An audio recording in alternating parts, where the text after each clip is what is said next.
आजच्या राष्ट्रवादी काँग्रेस पक्षाचे औरंगाबाद जिल्ह्याचे मीटिंगचे निमित्ताने या ठिकाणी उपस्थित असलेले आपले सर्वांचे नेते आदरणीय साहेब, माजी मंत्री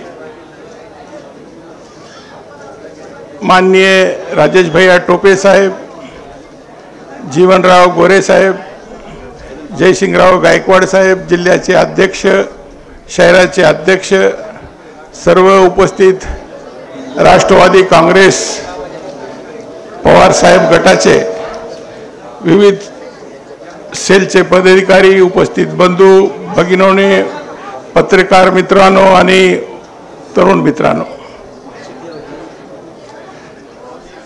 कुछ तो मजबूरियां रही होंगी वरना कोई वो बेवफा नहीं होता।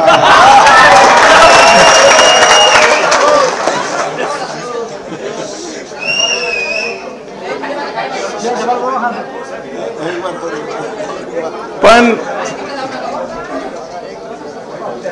माझी अशी काही मजबुरी नव्हती। मी साहेबाच्या नेतृत्वाखाली 1980 पासून काम करीत आलो। साहेबाचे चरख्याच्या चिन्हापासून घडीचे चिन्हापर्यंत साहेबासोबतच राहिलो। मराठवाड्यात फक्त 3 नगरपालिका होत्या। पाथरीची एक होती, परतुर्ती वैजनाथराव आकात साहेबाची एक होती आणि त्याच्यानंतर उस्मानाबादची डॉक्टर पद्मसिंग पाटीलचे 3 नगरपालिका एस काँग्रेसचे मराठवाड्यामध्ये निवडून आले होते। आणि तेव्हापासून 85 पासून पाथरीची नगरपालिकाच्या माझ्या नेतृत्वाखालीच आहे। पंचायत समिती आहे, मार्केट कमिटी आहे, जिल्हा परिषद वर सुद्धा राष्ट्रवादी काँग्रेसचा भगवा आम्ही 10 वर्ष फडकेला। राष्ट्रवादी काँग्रेस पक्षाची ताकद परभणी जिल्ह्यामध्ये लय मोठी ताकद त्या ठिकाणी आहे। पक्ष फुटला, पक्ष फुटल्याबरोबर मी साहेबासोबतच राहिलो। पण 1-2 महिन्यानंतर काय कारणास्तव काही लोकांचे सांगण्याहून, जैसा राजेश भैया ने सांगितले कि सुबह का बोला शाम को घर आया तो उसको बोला नहीं कहते,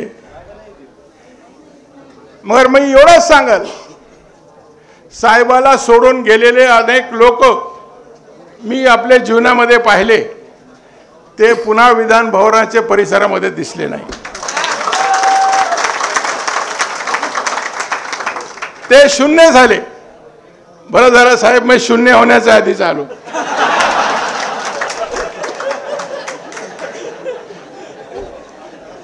मी आपल्याला एकच संदेश या ठिकाणी आमच्या सगळ्या मित्र कंपन्या दी इच्छितो। भंवर जब उभरेगा उभारा दे के मारेगा, भंवर जब उभरेगा उभारा दे के मारेगा, सुनो है मछलियों तुमको चारा दे के मारेगा, सुना है अच्छे दिन भी आने वाले हैं, बड़ा चालाक दुश्मन है सहारा दे के मारेगा।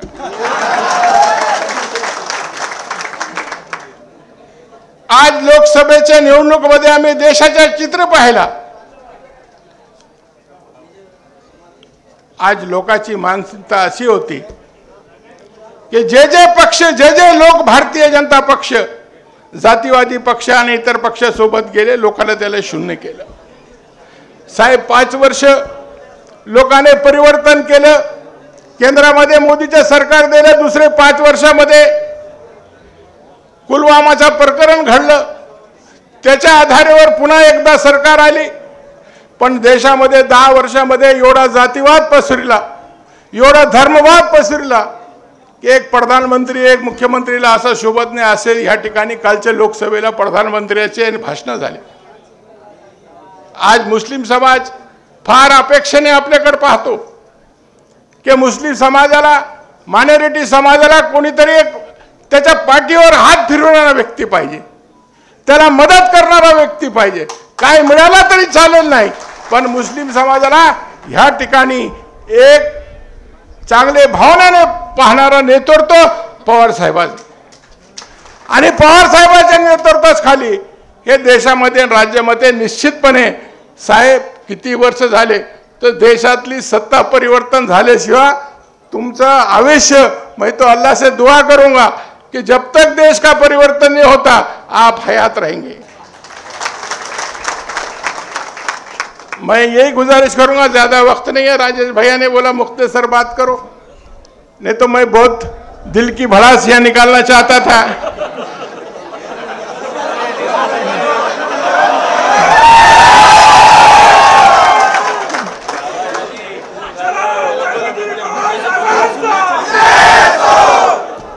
क्योंकि पवार साहब का नेतृत्व एक ऐसा नेतृत्व है कि जिसने इस राज्य में, पवार साहब जब मुख्यमंत्री थे, कि उन्होंने पहला फैसला लिया था जब मेरे को मत का अधिकार मिला था, और पहला मत मैंने चरखे को डाला था, और हमारे पाथरी विधानसभा मतदार संघ दगड़ूबा पाटिल झोड़गांवकर को हमने चुन के लाए।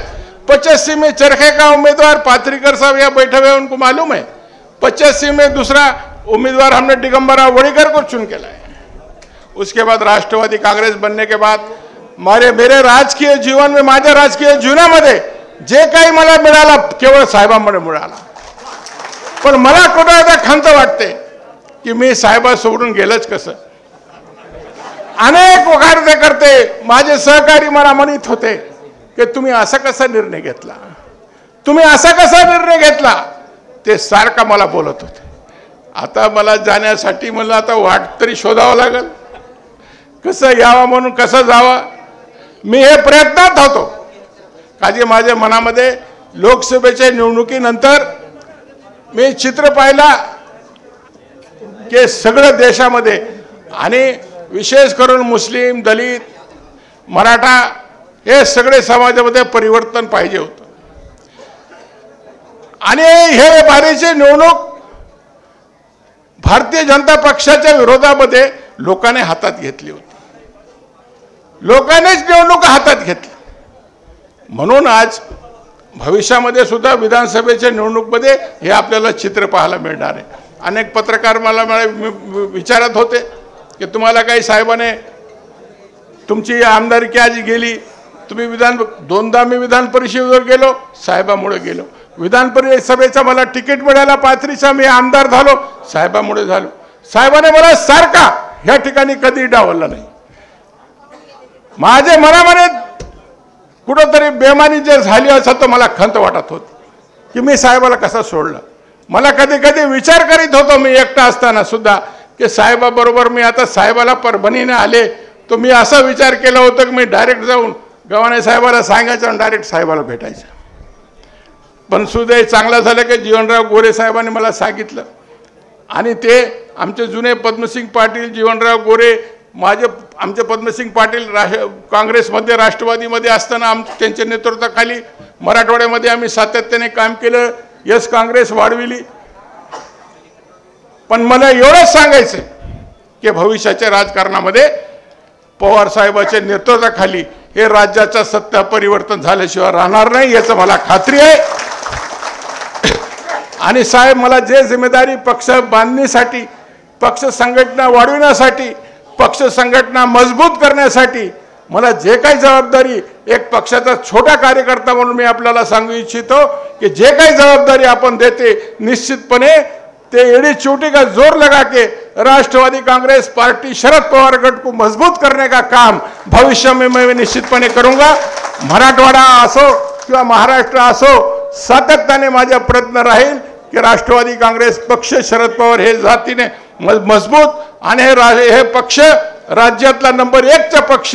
हे जसं की आपण लोकसभेचे 10 जागांमध्ये आपण 8 जागा जिंकले, 2 जागा आपल्या चुकीच्या त्या ठिकाणी चिन्हामुळे गेले। पण आम्ही जरी कुठं असलो तर आम्ही आतून साहेबासोबतच होतो, साहेबासोबतच आम्ही त्या ठिकाणी मदत करण्यासाठी आम्ही त्या ठिकाणी काम केलेलं आहे। कारण की मुस्लिम समाजामध्ये, दलित समाजामध्ये अजिबात हे मानसिकता नव्हती की जे जे पक्ष भारतीय जनता पक्षाबरोबर गेले, जे जे नेते त्या ठिकाणी गेले त्याला मतदान करण्याची, त्याला मदत करण्याची समाजामध्ये अजिबात मानसिकता नाही। मुस्लिम समाजाचे मी आमच्या उलमाचा, आमच्या लोकांचा सारखा माझ्यावर प्रेशर होता की तुम्ही साहेबासोबत जा। सारखा आमचे लोक सुद्धा मला सांगायचे की तुम्ही हे निर्णय तुमचा चुकला आणि तुम्ही साहेबासोबत राहायला पाहिजे। अशा टायमाला तर मला अत्यंत आज मनापासून मला काय मिळो का मत मिळो, पण जे माणसाने मला मोठं केलं त्याच्याबरोबर राहण्याची पुन्हा मला संधी मिळाली, जे माणसाने मला ताकद दिली, जे माणसामुळे मी आज आमदार म्हणून महाराष्ट्रामध्ये फिरलो, महाराष्ट्रामध्ये वावरलो, हे गोष्टीचं मला तेवढ्यासारखा खंत राहील. पण मी निश्चितपणे एवढा सांगतो की ह्याची परतफेड मी पक्षामध्ये व्याजासोबत करणार आहे, याची मी आपल्याला या ठिकाणी खात्री देतो.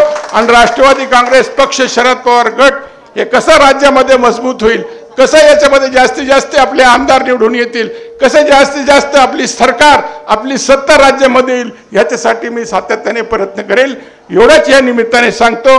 आणि मी साहेबाला पुन्हा पक्षामध्ये मी गेल्याबरोबर साहेबाने मला मठाने माझ्या स्वागत केलं, त्याबद्दल मी साहेबाचा ऋण व्यक्त करतो आणि माझे 2 शब्द संपितो. धन्यवाद. जय हिंद, जय महाराष्ट्र.